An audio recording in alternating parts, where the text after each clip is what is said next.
Hello student, जीत IAS की online class में आपका स्वागत है। उत्तराखंड की हिस्ट्री को कंटिन्यू करते हुए देखिए, पहले मैंने उसमें आपको एंसेंट हिस्ट्री कराया, यानी source of information Uttarakhand history के कौन कौन से थे, वहां से स्टार्टिंग किया। फिर मिडवल हिस्ट्री को लिया। मिडवल हिस्ट्री में बेसिकली चंद और पवारों को लिया गया था। इसके बाद हमने गोरखों को लिया और आज से मॉडर्न हिस्ट्री शुरू होगी।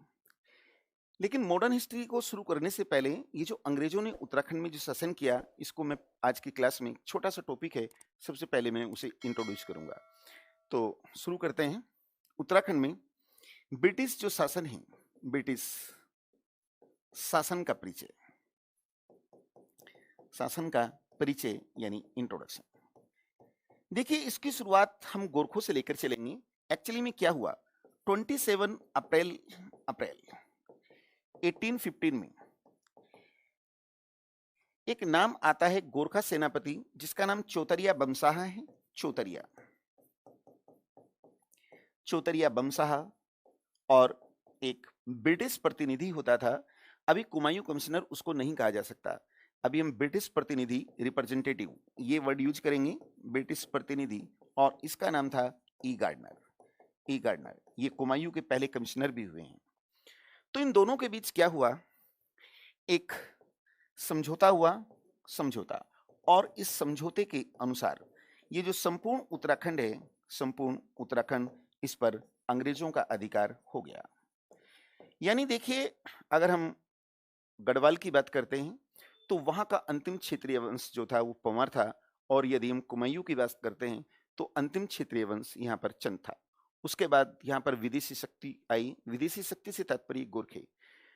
यानी 1790 में कुमायूं पर अधिकार हुआ और 1804 पर गोरखों का गढ़वाल पर अधिकार हुआ। लेकिन अब संपूर्ण उत्तराखंड खंड पर अंग्रेजों का अधिकार हो गया है, अर्थात उत्तराखंड एक बार फिर विदेशी शक्ति के चंगुल में फंस गया। स्टूडेंट्स देखिए, यहां पर एक चीज मैं क्लियर कर देना चाहूंगा। ये जो समझौता हुआ है 27 अप्रैल को, ये चौतरिया बमशाह, एक गोरखा सेनापति, और ई गार्डनर के बीच। लेकिन इस पर जो अंतिम हस्ताक्षर हुए, ये एक गोरखा सेनापति है जिसका नाम अमर सिंह थापा है।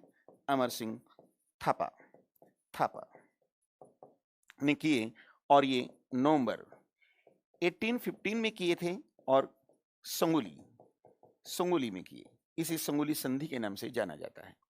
तो अब हम देखते हैं कि संपूर्ण उत्तराखंड पर ब्रिटिश शासन आया। लेकिन ब्रिटिश सरकार ने क्या किया, इस उत्तराखंड को दो भागों में बांटा। दो भागों में बांटा। ये जो गढ़वाल है, जहां पर पंवारों का वंश होता था, उसका एक छोटा सा हिस्सा, जिसे हम टिहरी रियासत कहते हैं, एक टिहरी रियासत बनाई गई। टिहरी रियासत बनाई गई। और जो संपूर्ण दूसरा हिस्सा था, इस पर ब्रिटिश शासन रहा। ब्रिटिश शासन, यहां पर ब्रिटिश शासन रहा। देखिए, जो टिहरी रियासत है, टिहरी रियासत, यहां पर पंवारों का ही जो वंशज है, यानी प्रद्युम्न शाह का बेटा सुदर्शन शाह को सौंप दिया गया। सुदर्शन शाह को सौंप दिया गया। और इस सुदर्शन शाह ने टिहरी को अपनी राजधानी बनाया, इसलिए इसे टिहरी रियासत भी कहते हैं। तो अब यहां पर देखिए, एक तरीके से देखा जाए तो यहां तो ब्रिटिश शासन है, लेकिन यहां पर एक तरीके से ये स्वतंत्र शासन कर रहे हैं, और यहां पर राजतंत्र है। लेकिन ध्यान रखना है, ये स्वतंत्र होते हुए भी टिहरी रियासत स्वतंत्र नहीं थी, क्योंकि यहां पर टिहरी रियासत में एक ब्रिटिश ब्रिटिश एजेंट एजेंट वैसे प्रॉपर इसका नाम, इसे के लिए एक वर्ड आया है, रेजिडेंट। रेजिडेंट की नियुक्ति की जाती थी। यानी ये जो ब्रिटिश रेजिडेंट था या एजेंट जो भी, उसका काम होता था कि टिहरी रियासत चूंकि एक देसी रियासत है, कोई ऐसा कदम तो नहीं उठा रही, कोई ऐसा स्टेप तो नहीं उठा रही है जो ब्रिटिश शासन के अगेंस्ट हो। यानी टिहरी का जो राजा होता था, वो ब्रिटिश एजेंट की अनुमति के बिना स्वतंत्र रूप से कोई भी डिसीजन नहीं ले सकता था। और ये जो ब्रिटिश रेजिडेंट होता था, देखिए, इसका इस पद का जो दायित्व था है, ये शुरू में कुमायूं कमिश्नर को सौंपा गया था। कुमायूं कमिश्नर को सौंपा गया था। लेकिन 1937 में 19 जो 37 है इसको मैं दोबारा लिख देता हूं। 1937 में ये जो उत्तराखंड है, उत्तराखंड, इसे एक नाम आता है Punjab, Punjab hill state agency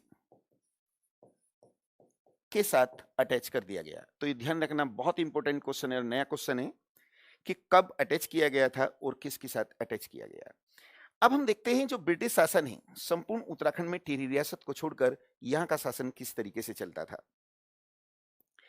British सरकार ने एक्चुअली में क्या किया, शासन में सुविधा के उद्देश्य से, ये जो शासन कर रही है शासन में सुविधा के उद्देश्य से ये जो उत्तराखंड है इसे कमिश्नरियों में बांटा था, कमिश्नरी। तो अब हम देखते हैं यहाँ की जो कमिश्नरी है कुमायूं कमिश्नरी, गढ़वाल कमिश्नरी भी बनाई गई, एक तराई क्षेत्र कमिश्नरी भी बनाई गई और एक नैनीताल कमिश्नरी भी बनाई गई। तो जो कमिश्नरी है इन कमिश्नरियों पर जो शासन होता था बेसिकली ये कमिश्नर करता था, कमिश्नर, और कमिश्नर को यहाँ पर संपूर्ण अधिकार थे, जैसे जुडिशरी यानी न्यायिक जो अधिकार है, इसके साथ साथ एडमिनिस्ट्रेटिव यानी प्रशासनिक अधिकार थे, प्रशासनिक ये भी अधिकार थे। लेकिन देखिए कमिश्नर अकेला तो शासन नहीं कर सकता, तो यहाँ कमिश्नर जो है ये इस कमिश्नर की सहायता के लिए कुछ अन्य ऑफिसर अपॉइंट होते थे, जैसे एक नाम आता है डिप्टी कमिश्नर होता था, एक डिप्टी कलेक्टर होता था, कलेक्टर, इसके साथ साथ तहसीलदार, एक नायब तहसीलदार होता था, नायब तहसीलदार,